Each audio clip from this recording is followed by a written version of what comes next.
I've had a bunch of ideas swirling around my head for a while now on the topic of gentrification. I guess this is as good a way as any to get my thoughts in order. As always, let's start with a definition.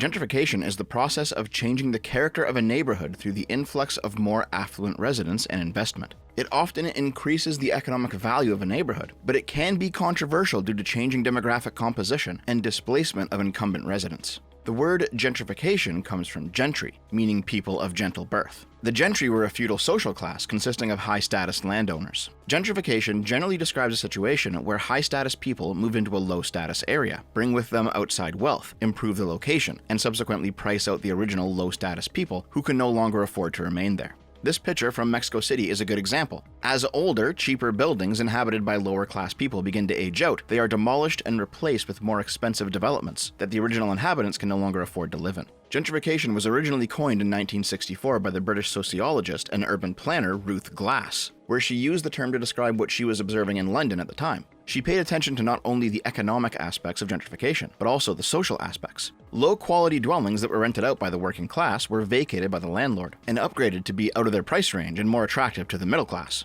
The working class were subsequently priced out of the neighborhood and had to leave. This changed not only the economics of the surrounding area, but the culture of it as well, as the new class of people brought with them new interests. And new businesses to serve these new interests began to replace the old ones whose clientele had all left the area. This process is still talked about in the modern era, though now the word gentrification has become a pejorative. Here's an example of this Guardian article from 2014. Gentrification, what happens to those left behind? When the pub becomes a wine bar and the corner shop a coffee house, residents can feel isolated in their own communities.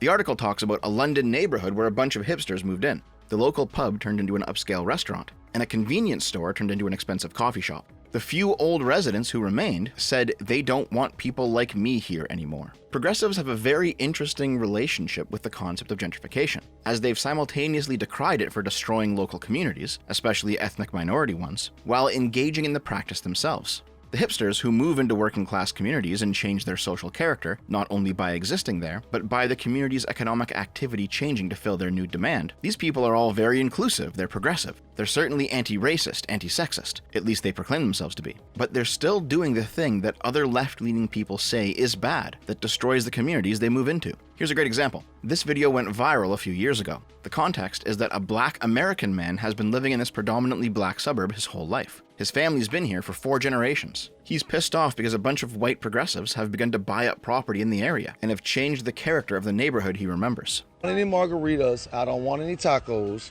What I want is I want to be considered. Where you from? How long you been here?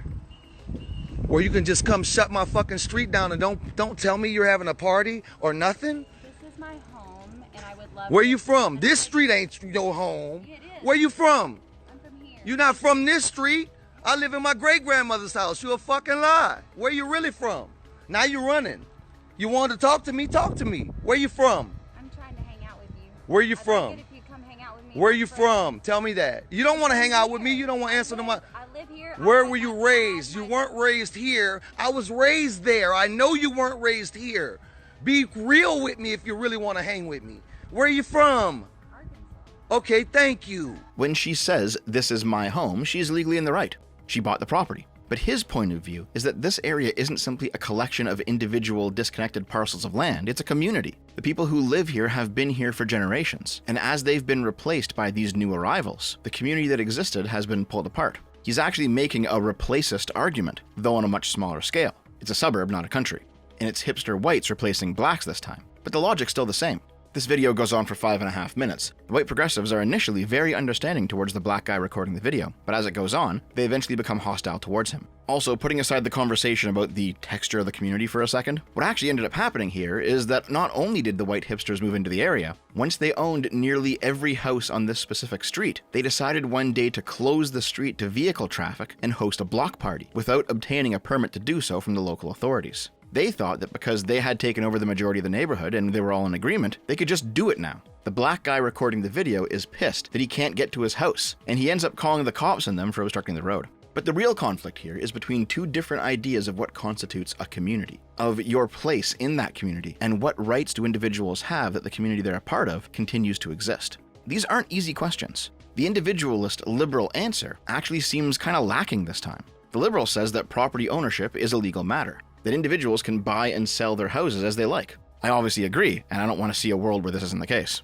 But it's not like there's no downsides here. When the majority of your once tight-knit community packs up and leaves after selling their property to people foreign to the community, the social character of the location will undoubtedly change. The black guy recording this video, his position isn't unreasonable. The location he lives in has had a specific communal texture for generations. It's something he grew up in, something that he probably hoped his kids could grow up in too. And now he can't give that to them. It's not his fault that the community he loves is gone. It is the fault of the new people who bought property and moved in, even though they didn't actually do anything wrong either. They simply bought houses that were a good deal for them.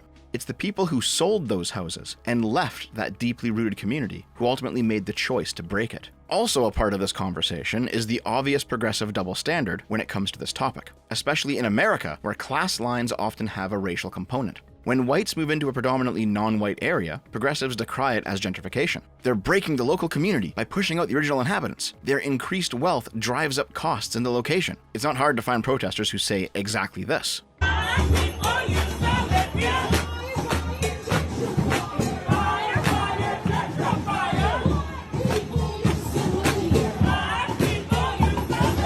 That video was from a once predominantly black part of New York City, where white people have since moved in. If you can't tell, they were singing "Buyer, buyer, gentrifier." Black people used to live here. But if these white people were to pack up and leave, you know what the progressives would call it? White flight.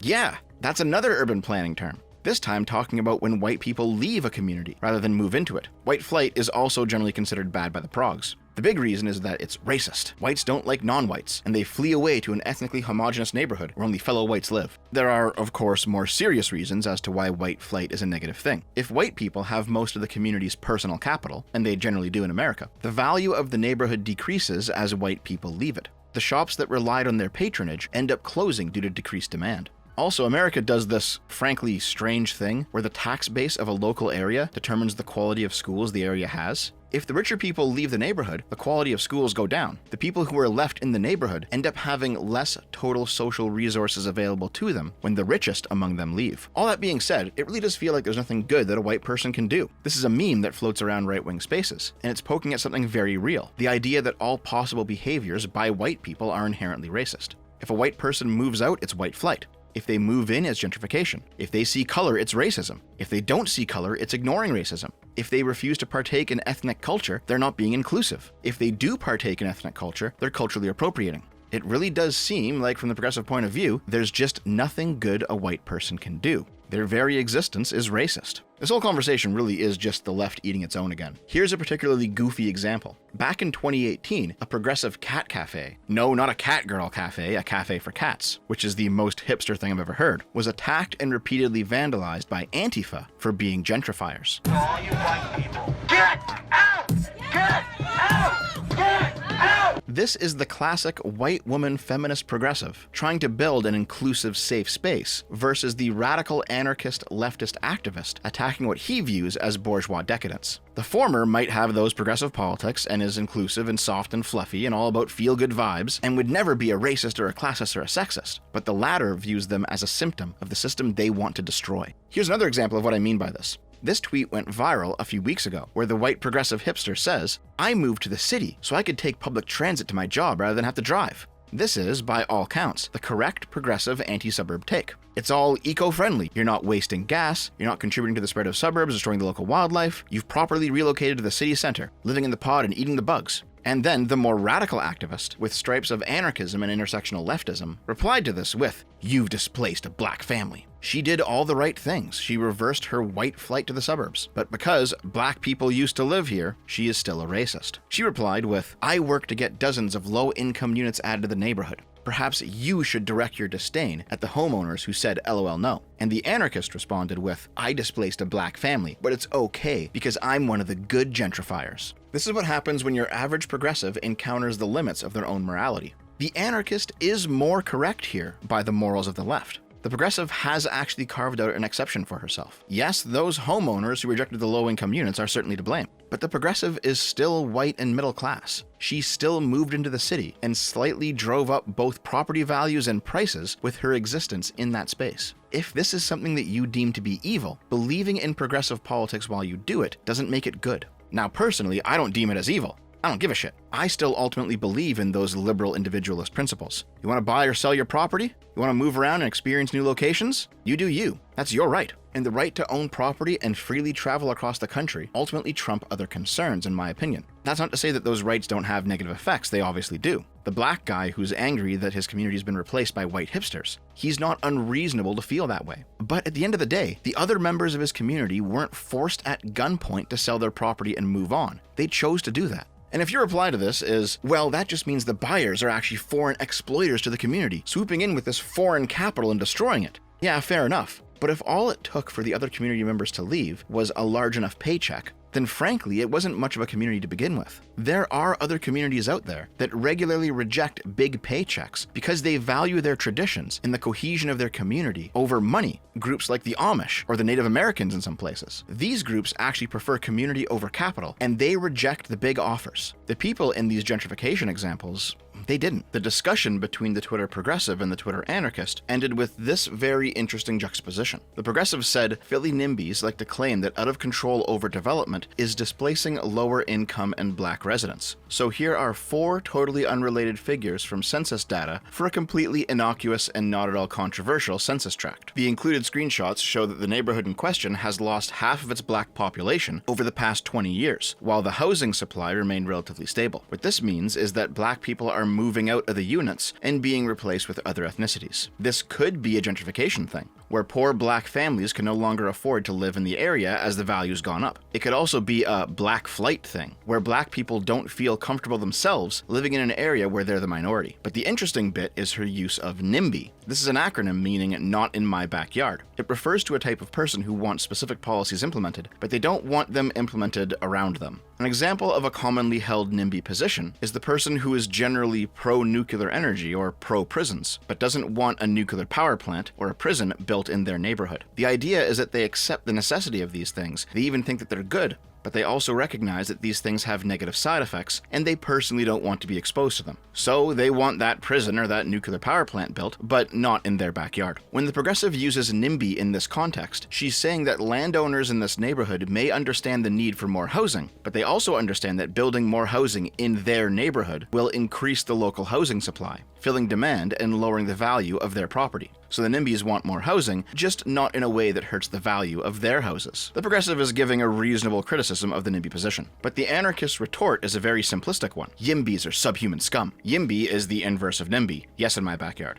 And it refers to the inverse policies. The people who know that things like prisons or nuclear plants are good, and they want them in their neighborhood. Just like the dichotomy between gentrification and white flight, NIMBY and YIMBY are both used as insults by different flavors of leftist. NIMBYs are regarded as self-interested boomer neolibs who, while they're not bigoted or anything, they only care about their own investments. And if that means that new houses don't get built, fine. The younger generation should be working harder to rent or buy from them anyway. Meanwhile, YIMBYs are regarded as the same as gentrifiers. Yes, they want that socially necessary development to happen, but they're viewed as blind to its effects on the people actually living in those locations, who have to contend with the changes on the ground, even if those changes are in the service of a greater good. Basically, it seems like the people who are irrationally screaming in this conversation want to have their cake and eat it too. They want society to develop, but they don't want any of the negative side effects of that progress. They want to maintain the character of their communities, but they want to avoid any of the stagnation that comes with being closed off. And they certainly want white people's money without white people actually being around. The inverse of the black guys community getting replaced by white hipsters. You know, where old white neighborhoods gradually become ethnic communities over time. It happens everywhere. In fact, you're considered a racist if you disagree with it happening. When I first saw that block party video, I was reminded of the scene from Gran Torino, where Clint Eastwood's character, isolated from his family who have all moved away, is disgusted by the fact that the houses on his street are now owned by Asian immigrant families. And the Asians feel the same way about him, remarking in their own language that he should just leave already. This is a normal human feeling to have, to mourn the loss of the place that you grew up in.